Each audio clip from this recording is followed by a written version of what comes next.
उठे से पहले करो हानि फोनावा के करा गुड नाइट गुड मॉर्निंग कहबै सोनावा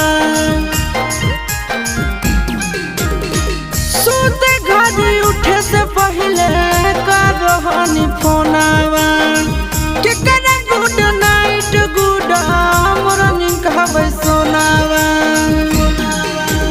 राही राही मारो है करे जवाहिलो राही राही मारो है करे जवाहिलो